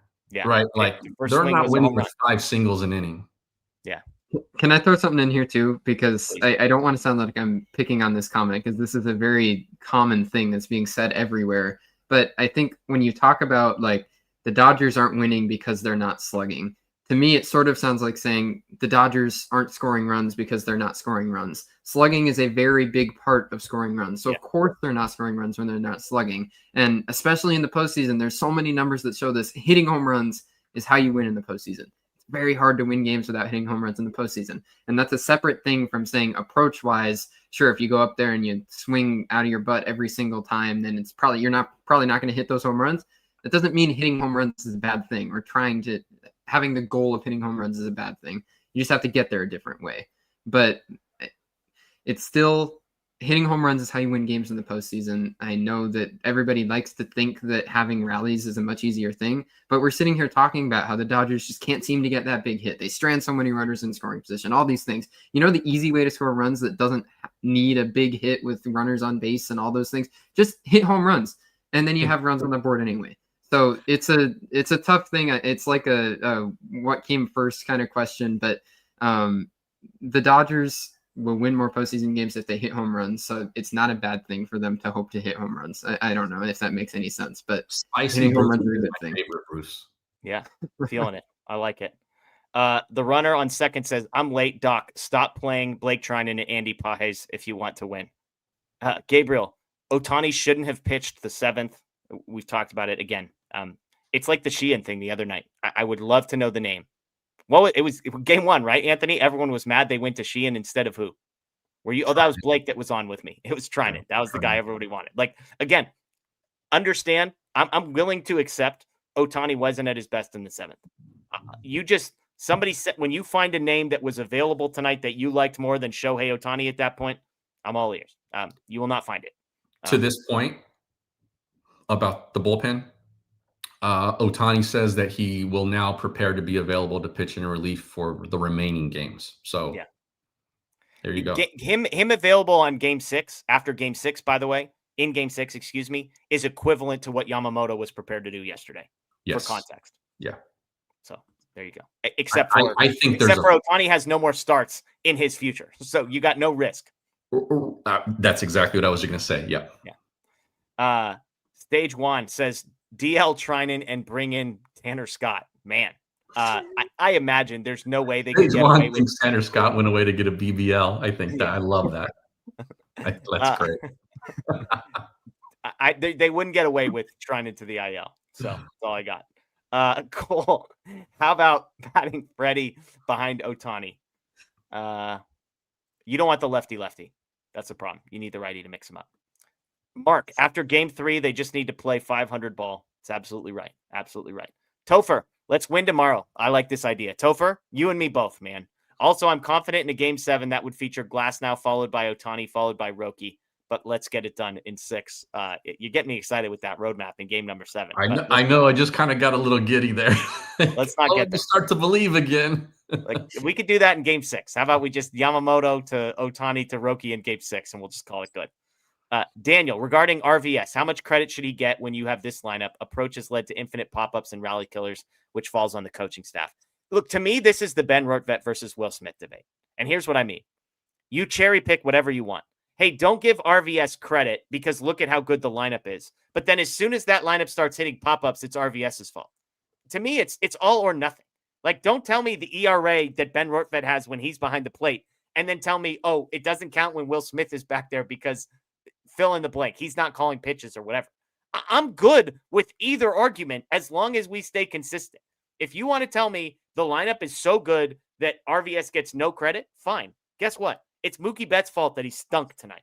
It's Max Muncy's fault that he stunk tonight. It's not the hitting coach's fault. Or if you want to go the opposite, say, oh, it's RVS's fault. Those guys can't hit in the World Series. Then you can't ignore the fact that they had the second best offense in baseball. That's my rant. It's always easy to throw blame on the coaching staff, but realistically, how much effect do we give Robert Van Scoyoc and what kind of performance variance these hitters are going to have? Is it 5%? Like Mookie Betts doesn't go, Max Muncy doesn't go 0 for 7 last night. Mookie Betts doesn't struggle the way he has just squarely because of a coach. These guys are superstar players. It's up to them to perform. It's similar in some ways like to Blake Treinen coming in tonight. It's like if he throws good pitches, then maybe he gets out of it. If Mookie Betts goes up and takes a good at bat, then it's going to look a lot better. And it's always easier to blame the back end decision making, but ultimately these guys just need to go out and perform. And if they do that, then we're not having any of these conversations. Also, RVS is more of like the CEO of the hitting apparatus on the Dodgers, where there's a bunch of other coaches who are working on individual things, mechanics and stuff like that. He's sort of more of strategy. I oversee this kind of guy. And to people in the chat asking who that is, he's the hitting coach. Yeah. And so like, there's a whole bunch of other guys who are actually in the cages, hands-on with these players. It's not just him. And, if you're going to, like I said, if you're going to put the blame on him, then give him also give him the credit for Max Muncy's turnaround, for before the ankle injury, Tommy Edman finding some power that we did not expect him to have. Andy Paz's better season than his rookie season, that development there. There's other examples of like, okay, well, if it's all on him now, then the stuff that was good that happened this season, like them being one of the best offenses in baseball, then he should get credit for that too. Yep, absolutely. Absolutely. We're all on the same page. Cole says it's not a Dodgers World Series if they win it at home. That's absolutely right. They love winning these things on the road, and now they're going to have to. Jake says, I still have hope and believe they will win, but that Andrew Friedman offense revenge tour is going to hit like crack in the offseason. Look at the starting pitching. They had no starting pitching in the postseason last year. What do you go out and do? Sign them all, baby. Sign them all. So maybe it's the offense. Aaron says, another silver lining, the Dodgers have gotten BTA a lot these last two postseasons. Always find a way to bounce back the next game. This is where last year was punting, though. Yeah. This is where I ultimately lie, is like, I guess I've been told so many times, Anthony, that it's over, that this team is dead, that like the offense isn't going to be good enough or the bullpen isn't going to be good enough. I just keep hearing it and hearing it and hearing it. And I'm not saying you're all wrong now. I'm just immune to it. I've heard this after game 3 of the NLDS. I heard it after game 1 of the World Series. I heard it in July and in August. Like, you might be right that the Dodgers stink. There were people who didn't think they were going to beat the Reds. They're in the World Series right now. Like, they're 2 wins away from winning the World Series. So you might be right on some of this stuff. I don't know, Anthony. I guess I'm just immune to it at this point. Yeah, I mean, it's been this way all season. Yeah, absolutely. All right. Let's see. I mean, Bruce, I'll come to you first. Any final thoughts from this game before we get to some questions? It was obviously very disappointing from the bullpen and the offense, and a lot of the positivity that surprised me last night with the bullpen's performance. I'll be the first to say it, that I just think this bullpen is very bad. And the fact that they were able to keep that game alive through the 18th inning last night surprised the heck out of me. And then tonight dragged it right back down of if it's not those top dogs. I was very encouraged by Emmett Sheehan last night. Roki Sasaki threw well. And then when it's not those guys, it just seems like that you have to expect at least a run an inning and then be prepared for it to be more than that. And that just doesn't sound like winning baseball at all. You just reminded me of another silver lining here, Bruce. 24 hours ago, nobody believed that the Dodgers bullpen was going to be good enough to get as many outs as they did yesterday. I mean, that group was more buried than this offense has ever been. And they went out there and threw 12.2 innings of 1-run ball, I believe. Crazy. When I say the offense could figure it out, and then I say crazier things have happened, the crazier thing that happened was yesterday with a group that was way more down bad, Anthony, than the Dodgers offense, a.k.a. the Dodgers bullpen, and they figured it out. So who knows? Crazier things have happened, and it was yesterday.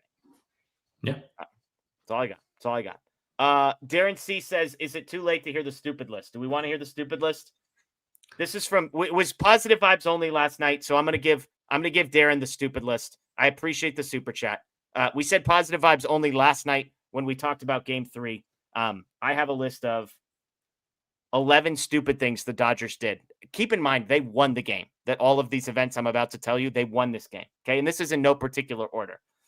Blake Treinen coming in for Justin Robleski in the 7th inning. Stupid. Teoscar Hernandez getting thrown out at third in the bottom of the 6th. Stupid. Tommy Edman. Can I interrupt on that one? I've watched that play a bunch of times since then. I disagree with that being on the list. Teoscar? Yeah. You're talking about the one Vladdy threw him out on, right? Bottom of the 6th. Yeah, that's it. Yes.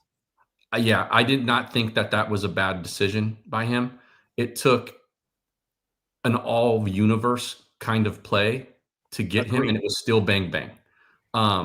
But why do you need to be at third? It's like never make the third out at third. This is the rule. I think we say that now, but the offense also didn't score for like 6.5 hours. I agree, but like his odds of scoring from second are like this much worse than they are from third. And that's fair. I agree with you on the play. It was an incredible play. Vladdy had to come off the bag and come pick it and make a perfect throw to a perfect tag, and he barely got thrown out. Still stupid. I was texting with the former big leaguer this morning about this, and I said, "This is what I'm seeing. What do you think?" And that player, who was kind of a base stealer, small, fast guy, was like, "That's not a bad play." And if that throw's not a 10 out of 10, even if it's a 9 out of 10, he's safe. Yeah. And we're crediting him for being a heads up play. If I you're can entitled to you're entitled to your list, Anthony. It's on my stupid list. They asked for my stupid list, not Anthony's stupid list. So we're going with Jeff's stupid list. It's on there. Tommy Edmonds error, stupid. Teo throw to try and get Vlad, the one where he completely botches it off the wall and then makes an atrocious throw, stupid. Freddie getting sent in the bottom of the third, stupid. Yeah. Muncy 3-1 swing against Sir Anthony Dominguez in the bottom of the seventh, stupid. Mookie, a bounce pass to Freddie in the top of the eighth, stupid. They strand a leadoff double in the bottom of the first with no outs, stupid. Dave in the 13th, I'm going to come back to this. That gets its own category. Freddie, Edman, Call, and Rojas 0 for 6 with runners in scoring position through the 14th inning, stupid. Bottom of the 17th, Mookie 2-0 count against Little, swinging, stupid. And then its own category, the disaster class at the bottom of the 13th. And we might have some disagreement here, but this could not have been handled worse. Tommy Edman, leadoff double in the bottom of the 13th.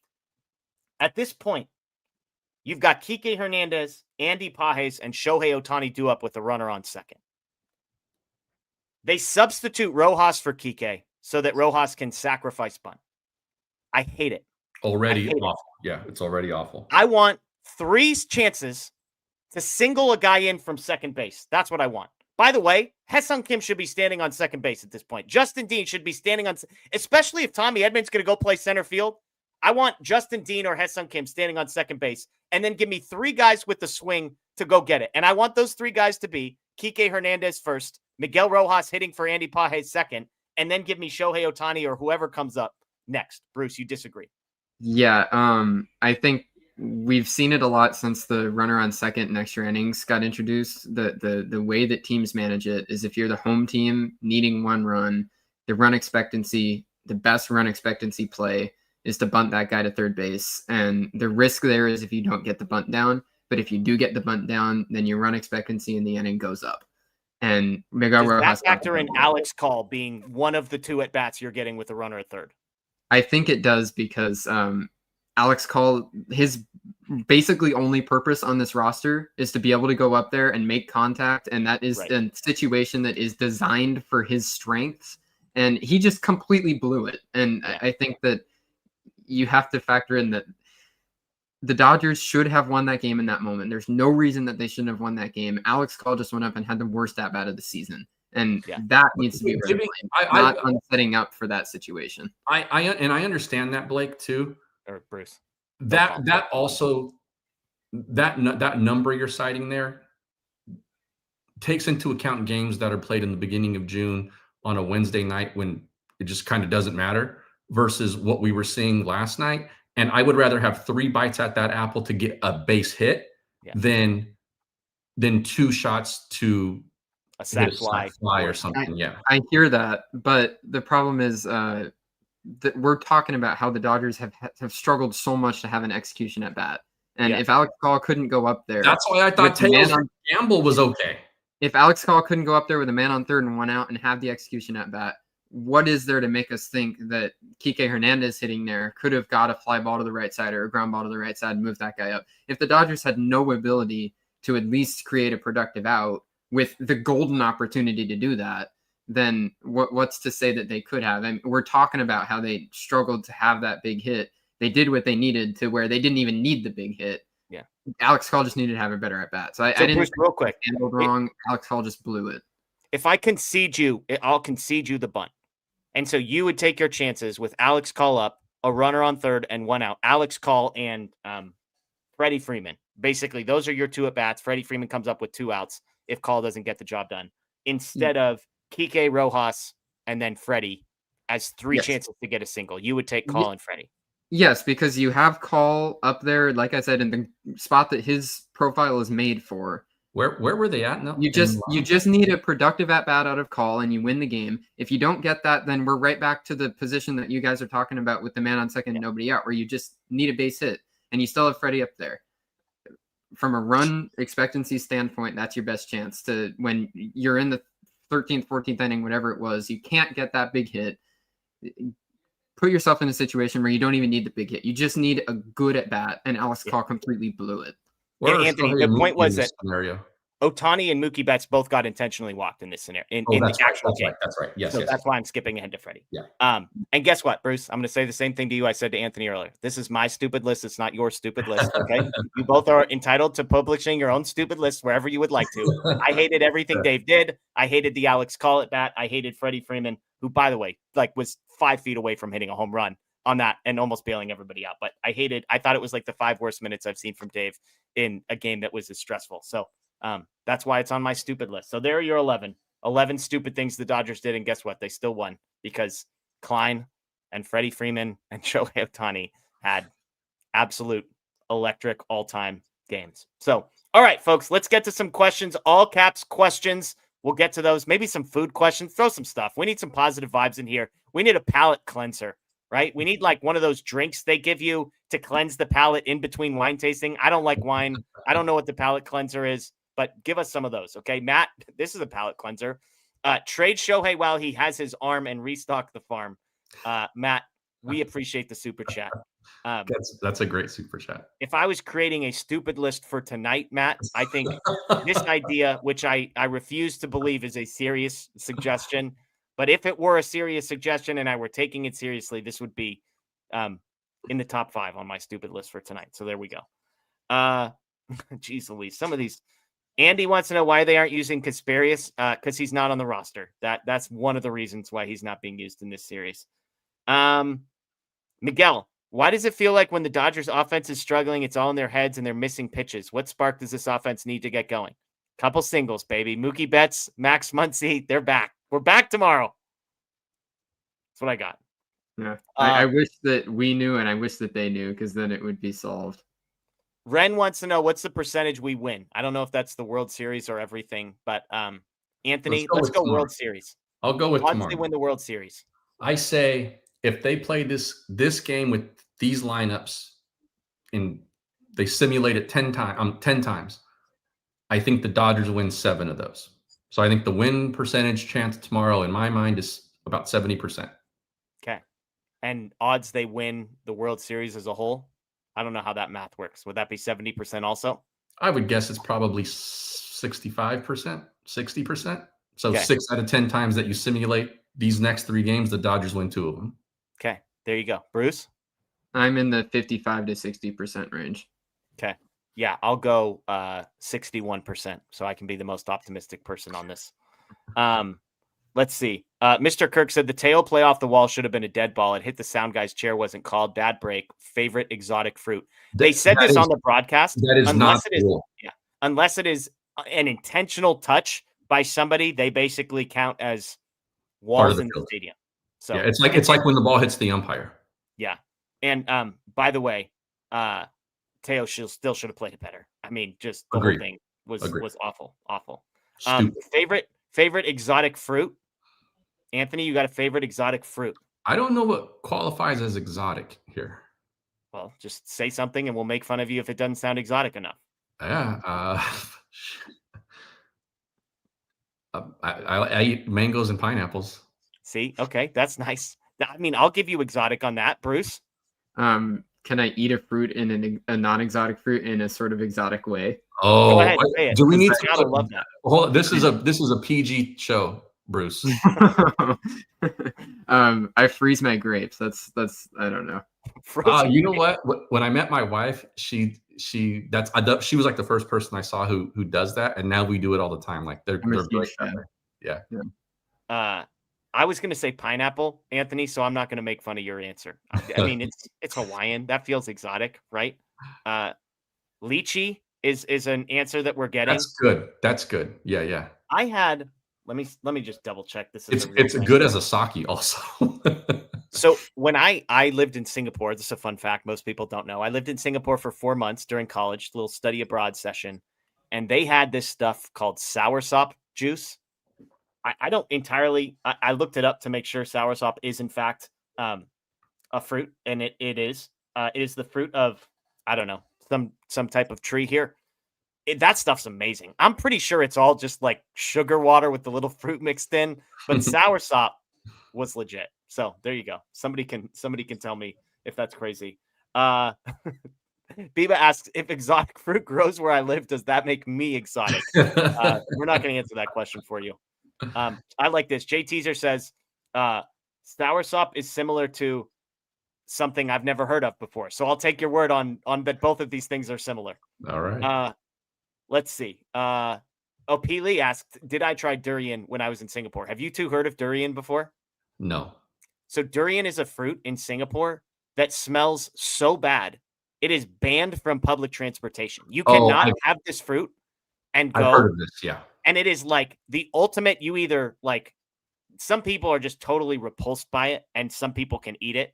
I was going to say you either love it or hate it, but then I realized that I actually found myself right in the middle where I was like, it's fine. I don't hate it as much as everybody else, but I wouldn't go out of my way. So I guess you seriously don't have to love it or hate it because I don't do either of these two things. So there we go. Let's see. Oh no, we already did that one. This is a good one from Jonathan. If Ohtani is going to pitch for just a couple innings, shouldn't he start so that they keep his bat? Also would allow him to not have to navigate warming up. I had not thought of this, Bruce, but I'm intrigued. Yeah, I had been thinking this yesterday too, thinking about roadmap through the rest of the series, that I absolutely agree that if you reach Game 7, I think if Ohtani pitches again, it'll be in Game 7. I don't think that they throw him in Game 6.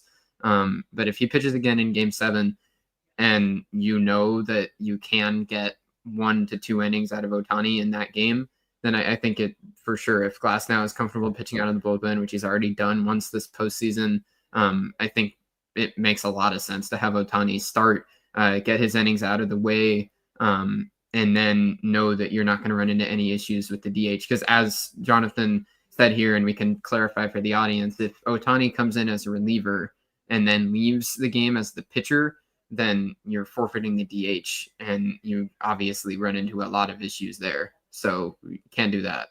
Yeah, this is the way. This is, yeah. And it's like the opener thing where Ohtani comes in and, you kind of hope maybe he can get you through the lineup once or, through the first 5 or 6 guys, get you 2 innings. And then Glasnow basically isn't going to have to face Guerrero and whoever else 2 or 3 times. I think your one issue here is, are you going to pitch Ohtani in Game 7 as a, no matter what, we're comfortable with him pitching for sure? Or is he a break glass in case of emergency? Because if that's the case, then you're starting him. And if there's any sort of risk perceived there, then you might not want to just go straight into the deep end with that. So I think it depends where the Dodgers are at, because they could either start him and just commit to he's pitching in Game 7, or they could hold on to him and say the only way he pitches is if it's in the 9th inning and we need a save, and we're just going to go all the way in there and assume that it doesn't go off the rails. And that's the great point, Bruce, because those are the two, right? You either start him as an opener or you just commit that he is the last pitcher that is going to play for the Dodgers. And so the more I think about it, as enticing as the opener sounds, I think obviously a lot of this depends on like the bullpen usage in Game 6. This is assuming we get to a Game 7. But like because obviously you're not doing with Yamamoto. I'll just get that out of the way right up front. Yeah. But if it were up to me and you could say, can I get from Glasnow to, is there one other guy that I don't hate, followed by Roki Sasaki? And I'm like, all right, if I can get to Roki Sasaki in the 7th, then it's Sasaki until the wheels fall off and Ohtani after him. And I'll take my chances with those 2 guys. That would be the alternative roadmap, which is Ohtani's never coming out of the game as a reliever. Yeah. And so you just live or die with him on the mound. There's a good counterpoint to this argument. My problem with it, my pushback here, is that it reeks of leaving your closer in the bullpen because you only pitch him if you have the lead in the 9th inning. Possible. Because if you do this and that's your plan, you risk the wheels falling off at some point before him, and he never even matters. Yeah. The counter to that is you're talking about Ohtani on like 2.5, 3 days of rest. And so this isn't like a Better than fully Blake rested Treinen. closer. Well, yes, everybody's better than Treinen. I'm just Yeah, saying I think that matters in a game 7. In a game 7, I think that matters though. Yeah. I think Anthony's point here that's why it's not a strategy question and it's more of a what can Ohtani give question. Are the Dodgers going to be okay at that point saying we're for sure pitching him, or is it purely a like if it's absolutely necessary thing? Like would they be okay getting through the game? If it's a 3-run lead in the 9th inning and Roki Sasaki hasn't pitched yet, are you bringing in Roki, or is Ohtani healthy enough that you're bringing in Ohtani? And if your answer is Ohtani, then you might as well just start him for the strategy part of it. That's a really good point. Yeah. Love that. Love that. Let's get some food questions here. We'll be out. David wants to know, have any of you tried an Italian beef Chicago style? I will send pictures Sunday when we make it. Oh, yeah. I've tried Italian beef from, I'm blanking on the name of the chain, but it's sort of like a popular Chicago chain. It's underwhelming. I like all of the ingredients involved. It feels like it's just lacking like one element of flavor, and I can't exactly put it on. Give me a Philly cheesesteak would be my answer to this question. Yeah. I lived in the Midwest for a long time. I've had this plenty of times. And Jeff, Portillo, are you thinking of Portillo's? Portillo's, thank you. Yeah. I'm with you on Portillo's. That's just like, it's fine. And actually we went to Portillo's, a few of us at spring training a few years ago, Blake and Matt, and they love that place. And I think it's fine. Overpriced and fine. Yeah. I have one of my best friends, essentially we'll say is from Chicago. And whenever they go to Phoenix for work, they have to go to Phoenix a lot. And it's like, always get Portillo's. And I'm like, it's a mid-chain restaurant. You know that, right? And they're like, yeah, I know that, but I want it, which is fine. For anybody who doesn't know, like and if you're from California, think of like tri-tip sandwiches, but just a little different. Yeah. Bruce, have you had a Chicago Italian beef sandwich? I'm lost in this conversation. It's great. Phil says, I want Ohtani as a closer with that nasty stuff, World Baseball Classic style. Yeah, we get it.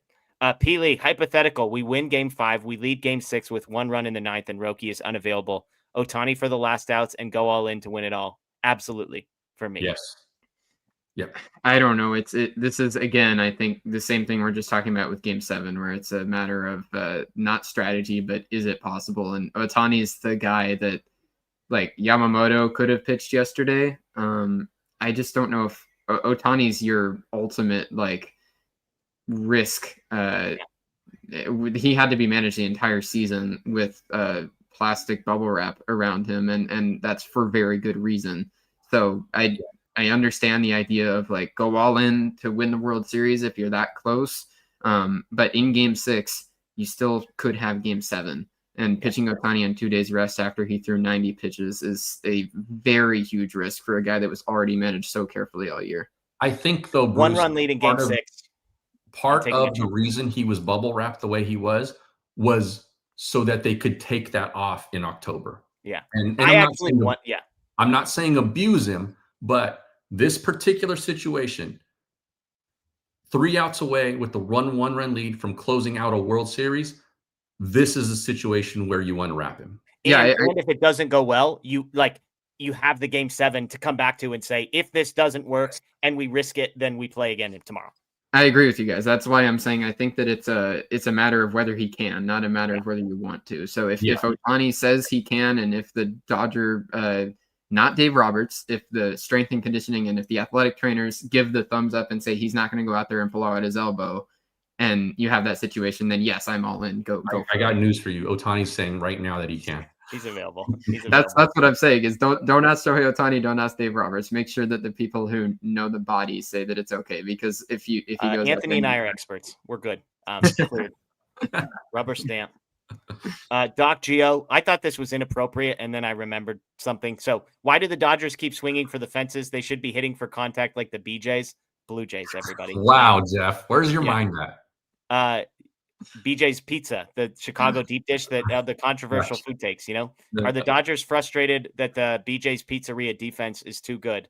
I don't think so. I think they just, I don't even know what the question is. Okay. I got to read it again. Why do the Dodgers keep swinging for the fences? Because that's what they do, and because home runs win championships. That's Gotcha. why.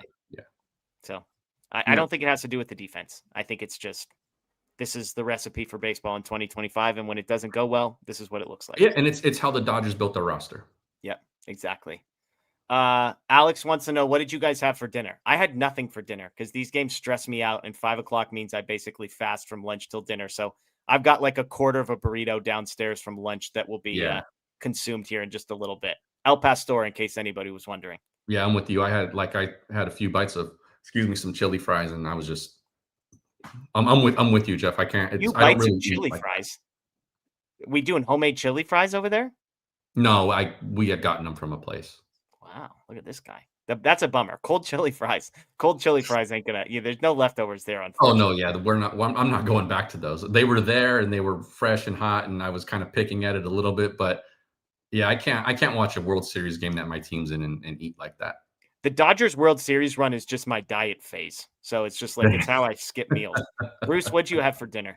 I had a smash burger. I ate a little bit more because I'd said it on the show yesterday. I had Costco pizza in the parking lot at 1:15. After we got off the show last night, it was like 2:00 in the morning. Yep. So I went to bed. I didn't eat again. Then I was on low sleep to get out of the door for class this morning. So I had from 1:15 yesterday until sitting down for the start of the game tonight. The only thing I had to eat were 2 little Quaker breakfast bar things. So I had to eat something a little heartier. I felt like I was going to go. Okay. I love it. Last question. Derek says, if you could own any chain restaurant you want, which would it be? I mean, In-N-Out seems like it's printing money based on the lines I see. That's the first thing that came to my mind too. Yeah. Chick-fil-A, those seem to kill too. Like those feel like easy money. So Bruce, you got anything else? Yeah, I think In-N-Out seems like an easy answer. McDonald's would probably be like if you're thinking from a profit standpoint, but there's so many of those. I think if you get an In-N-Out in a good spot, you're automatically set. Also, like the overhead on In-N-Out's got to be a little bit cheaper because there's way less food that you're buying. Yeah, there you go. I like it. Doc Gio just left work. Was Bieber really good tonight? No. Were the Dodgers bad at hitting? Yes. I believe Bieber lasted 2 2/3 in his last start. Yeah, I mean, again, there were 7 base runners in 5 innings, so that's not good. The Dodgers just weren't able to capitalize, weren't able to cash anybody in, and that was a problem. That was a problem tonight. So, congrats on getting off work, and I guess good for you that you missed this game because that game sucked to watch. So, don't go rewatch it. Shout out to my buddy Jake, by the way, who went to today's game. That sucks. You watch last night's game on TV and then you show up at Dodger Stadium today and see that. I told this. So Jeff and I were having a conversation after our live yesterday morning. And I said, there's a possibility that I am not on tonight's stream because I might go to the game. And I said, I'll let you know. And then this afternoon, I was like, oh, that's not happening. I'll be on the show. So glad. Just all-time bad stuff. Tickets were $800. Like that's what I was going to have to spend. Like, so glad I didn't do it. Yeah, that sucks. My buddy at least got like either comp tickets or like face value. So he did all right in that fight, but he did have to make his way down there. So folks, that is going to do it for us tonight. We appreciate everybody joining us. Over 4,000 people in with us on Facebook, on YouTube, on Twitter. As always, those listening after the fact via Apple, Spotify, Google Podcasts, we appreciate you. Again, you listening to the hour and 45-minute mark after the game we just watched. Kudos to you. We appreciate you're the real ones. So thank you. Scott Gearman will be back on here at noon tomorrow for a game day. The Dodgers game 5, Dodger Stadium. Again, huge favorites to win the World Series. Still Blake Snell on the bump tomorrow. Let's go. We didn't do predictions. So Anthony, give me a prediction for tomorrow's game. I will say Dodgers win 5-3, and 5-3. Snell is pretty good. I think he gives them 6+, like 1 run, and then the bullpen gives up a couple. Bruce? 3-1 Dodgers. I think the offense limped its way to the finish line, but Blake Snell is fantastic, and it either goes Snell 7 and then Roki 2, or maybe Snell 8, Roki 1. 7-1 Dodgers. Offense comes alive, huh, Jeff? Max with the homer. Give me Mookie with the extra base hit. Snell shoves. bullpen. Robleski gets 6 outs to close it out because it's not close. Sign me up for that. That's what I got for tomorrow. 7-1. Book it, people. That's Anthony. That's Bruce. I am Jeff. As always, we appreciate you. Enjoy the rest of your night, folks. Go Dodgers. And yes, as bad as it feels right now, just go to sleep reminding yourself, still freaking champs.